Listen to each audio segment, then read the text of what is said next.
Following 3 days of conflict with Israel, the Palestinian Islamic Jihad appears to have overshadowed Hamas in the biggest round of fighting since the group's 11-day conflict with the Jewish state 1 year ago.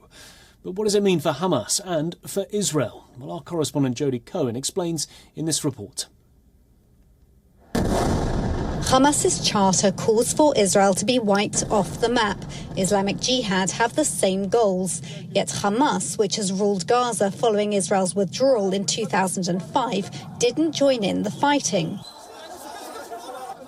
After 3 days of intensive rockets and strikes, a ceasefire has been brokered by Egypt, which came into effect at 11:30 p.m. on Sunday night. But will the ceasefire hold? And what does it mean for the factions in the Gaza Strip, as well as Israel, going forward? I spoke exclusively to Palestinian affairs expert Dr. Harel Horev from Tel Aviv University's Moshe Dayan Center for Middle Eastern Studies to hear his views. Dr. Horev, thank you for speaking with WION. Do you think this ceasefire that's been agreed will actually hold?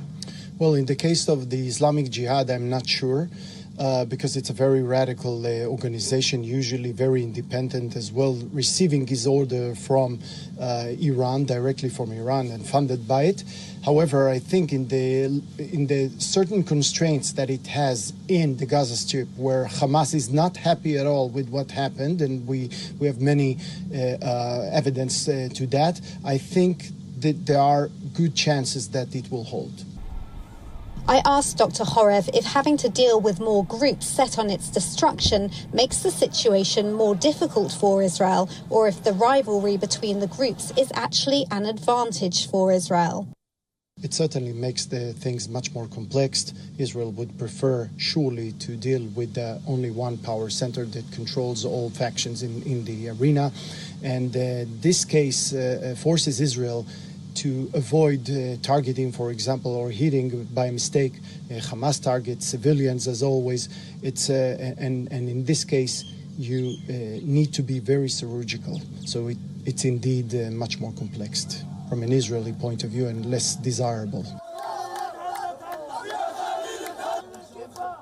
The question everyone is asking is, will the ceasefire hold? Both Israel and Palestinian Islamic Jihad have said that fighting will resume if the other side doesn't stick to the Egypt-brokered mediation deal.